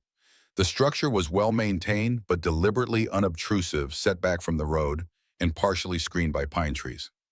"My fishing cabin," Walter explained as he unlocked the door. "Few people know about it, and few are still connected to me. You'll be safe here while we figure out our next move." The interior was spartanly furnished, but comfortable: a small kitchenette, a sitting area with worn leather chairs, and 2 doors that presumably led to bedrooms. The walls were lined with bookshelves containing an eclectic mix of fishing guides, military history, and classic literature. Emma's phone chimed again, the security system showing multiple figures now moving through the barn. The camera inside had been disabled, its feed replaced by static. Whoever had entered wasn't bothering with subtlety anymore. "They're not even trying to hide now," Emma observed, a chill running through her. "They know we're on to them." As Noah explored the cabin with the boundless curiosity of childhood, Walter and Emma spread the documents on a small table, creating a timeline of events surrounding James Mitchell's stay in the tunnel and subsequent disappearance. The gaps in their knowledge remained significant, but certain patterns were emerging. The Nightingale operation that James had referenced in his coded letters appeared to have been a high-level intelligence mission involving aerial reconnaissance of German installations in Belgium. His B-17 had been shot down in an area that should have been safe, according to their intelligence, suggesting their flight path had been compromised. James's suspicions had apparently fallen on someone codenamed Fox in his letters, an individual with access to both the flight plans and German defensive positions. But without the specific documentation he had sought at Eagle's Nest, the traitor's actual identity remained elusive. Walter's expression grew troubled as they connected these historical dots. "This isn't just about old military secrets," he said, tapping the journal pages with a gnarled finger. "Someone believes there's still something valuable hidden either at your barn or at Eagle's Nest, and they're willing to break laws to find it." Emma considered the implications. The logical conclusion was that whatever James Mitchell had discovered or been close to discovering in 1944 still held value or posed a threat to someone in the present. After 80 years, the only explanation that made sense was that the traitor's identity, if revealed, would damage a legacy, a reputation, or an institution that continued to exist. Noah returned from his exploration of the cabin clutching a worn book he had found on one of the shelves. "Look, Mom, it's about coding and cipher systems." The book, Practical Cryptography Field Methods and Systems, appeared to be a military manual from the 1940s. Noah had already opened it to a chapter on substitution ciphers, his agile mind immediately making connections to their current puzzle. Walter watched the boy with a mixture of amusement and respect. "Smart lad you've got there. Reminds me of myself at that age, always looking for patterns, always asking the uncomfortable questions." Emma smiled despite their precarious situation. Noah's ability to find joy and fascination in the midst of danger was one of his most endearing qualities, and occasionally, as now, one of the most useful. Using the cryptography manual and the codebook they had found in the tunnel, Noah set about analyzing the letters they still possessed, searching for any additional hidden messages they might have missed. Emma and Walter continued piecing together the historical narrative, cross-referencing dates and events from multiple sources. By late afternoon, they had constructed a reasonably coherent timeline of James Mitchell's movements, from his being shot down over Belgium to his disappearance at Eagle's Nest. But crucial questions remained unanswered. Who had James believed was the traitor? What evidence had he been seeking? And perhaps most pressingly for their current situation, who was so determined to find this information 80 years later? Noah's triumphant exclamation drew their attention. "Mom, look at this!" He had discovered something in one of the letters they had previously decoded, a reference that had seemed innocuous at first reading, but took on new significance in light of Walter's father's journal entries. The passage mentioned Fox's Montana connection and referenced family business extending beyond this generation. James had speculated that the traitor's motivations might include financial gain beyond the immediate payment for intelligence, suggesting a long-term investment or business interest in the region. Walter's expression darkened as he read the passage. "There were rumors after the war," he said slowly, as if reluctant to voice the thoughts taking shape, "about certain families in the region who experienced sudden prosperity in the late 1940s. Property acquisitions, business expansions, political connections that seemed advantageous." Emma's mind immediately went to Frank Donovan, his family's prominence in Maple Hollow, his grandfather's sudden rise from small business owner to regional power player in the post-war years, his own continuing influence in local politics and business. She voiced this connection hesitantly, aware of the seriousness of such an implication. Frank's grandfather started with a single auto repair shop in 1946. Within 5 years, he owned half the commercial property in town. By the 60s, the family had interest in mining timber real estate.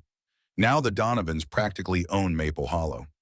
Walter neither confirmed nor denied the suspicion, but his silence spoke volumes. "It would explain his interest in the barn before the auction," Emma continued, thinking aloud, "and his connection to Peterson now. If there's documentation that could link his grandfather to treason during the war." Walter nodded grimly. "It would destroy not just the family name, but potentially the business empire built on that initial influx of money. The stakes would justify significant effort to recover or destroy such evidence." A notification from Emma's phone interrupted this troubling line of thought, not the security system this time, but a news alert from the local paper's website. The headline sent a chill through her: "Historic barn fire under investigation." The article was brief, stating only that a recently purchased dairy barn outside Maple Hollow had caught fire under suspicious circumstances, and that the new owner, Emma Reynolds, could not be reached for comment. "They burned it," Emma whispered, her voice hollow with shock. "They actually burned down the barn." Noah crowded close, reading over her shoulder, his small face tight with distress. "Our home.